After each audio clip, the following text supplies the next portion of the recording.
بسم اللہ الرحمن الرحیم سبحان اللہ و بحمدہ سبحان اللہ العظیم صلی اللہ علیہ وآلہ وسلم۔ ناظرین کرام السلام علیکم۔ سن 656 ہجری کا زمانہ تھا۔ مسلمان دنیا پر اندھیروں کا سایہ چھایا ہوا تھا۔ بغداد کی گلیاں خون میں نہا چکی تھیں۔ وہ شہر جو کبھی علم و حکمت کا مرکز تھا، جہاں سے علم کی روشنی مشرق و مغرب تک پھیلتی تھی، وہی شہر آج چیخوں اور آہوں سے گونج رہا تھا۔ منگولوں کی تیز دھار تلواروں نے ہزاروں نہیں لاکھوں مسلمانوں کو شہید کر دیا تھا۔ جامعہ نظامیہ کی عظیم الشان لائبریری، جہاں مسلمانوں کی لاکھوں نادر کتابیں رکھی تھیں، دریائے دجلہ کے پانی میں بہا دی گئیں۔ کہتے ہیں کہ دریائے دجلہ کا پانی کئی دنوں تک سیاہ رہا، کیونکہ اس میں مسلمانوں کی کتابوں کی روشنائی گھل چکی تھی۔ تہہ خانوں میں لاشیں ڈالی جا رہی تھیں اور پانی کے ریلے ان لاشوں کو بہا کر لے جا رہے تھے۔ تاریخ بتاتی ہے کہ 1.25 لاکھ مسلمانوں کی لاشیں بغداد میں اٹھائی گئیں۔ وہ دن مسلمانوں کے لیے قیامت صغریٰ تھے۔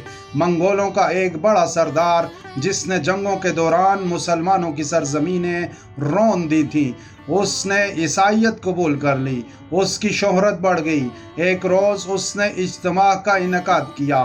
ہزاروں لوگ جمع ہوئے، عیسائی، پادری، منگول سپاہی، عام عوام اور ان کے سرداران، سب ایک بڑے میدان میں موجود تھے۔ ابن حجر لکھتے ہیں کہ اس عیسائی منگول بادشاہ نے اجتماع کے دوران اپنی تقریر شروع کی۔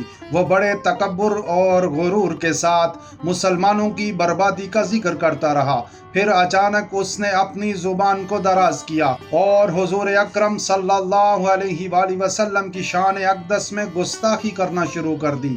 مجمع میں سکوت طاری ہو گیا۔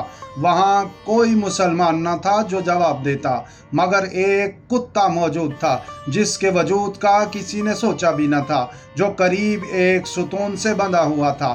وہ کتا بڑے سکون سے بیٹھا ہوا تھا، لیکن جیسے ہی اس گستاخ کی زبان سے حضور صلی اللہ علیہ وآلہ وسلم کی شان میں توہین آمیز جملے نکلے، کتا بے چین ہو گیا۔ اس نے زور زور سے بھونکنا شروع کر دیا۔ عیسائی سردار کو تقریر روکنا پڑی۔ کتا مسلسل بھونک رہا تھا۔ کتے کی آنکھوں میں غیرت کی چمک تھی اور اس کے بھونکنے کی گونج پورے مجمع میں سنائی دے رہی تھی۔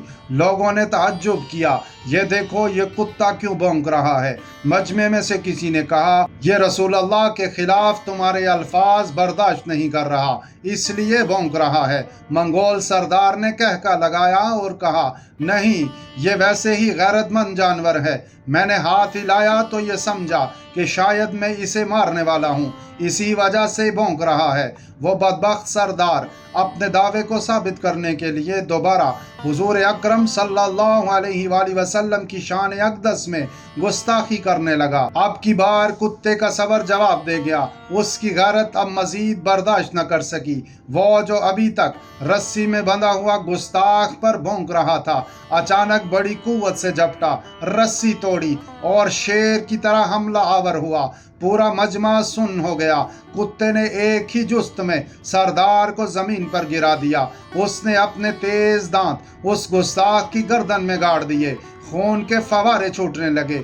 مجمع میں کوہرام مچ گیا۔ لوگ چیخ اٹھے۔ کوئی حیرت سے منہ کھولے کھڑا تھا، کوئی ڈر کے مارے پیچھے ہٹ گیا۔ کتے نے اپنے پنجوں اور دانتوں کے وار سے اس گستاخ کو جہنم واصل کر دیا۔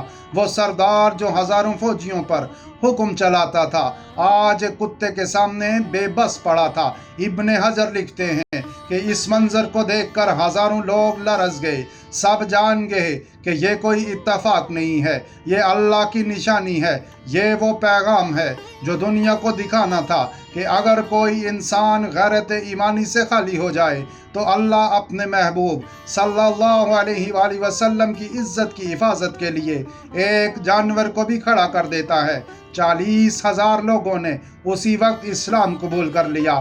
ان کے دلوں پر وہ منظر نقش ہو گیا کہ محمد مصطفیٰ صلی اللہ علیہ وآلہ وسلم کا دفاع زمین کے ذرے ذرے میں رکھا گیا ہے۔ ناظرین کرام، یہ واقعہ لوگوں میں مشہور ہو گیا۔ مسلمانوں کے کمزور دلوں کو سہارا ملا۔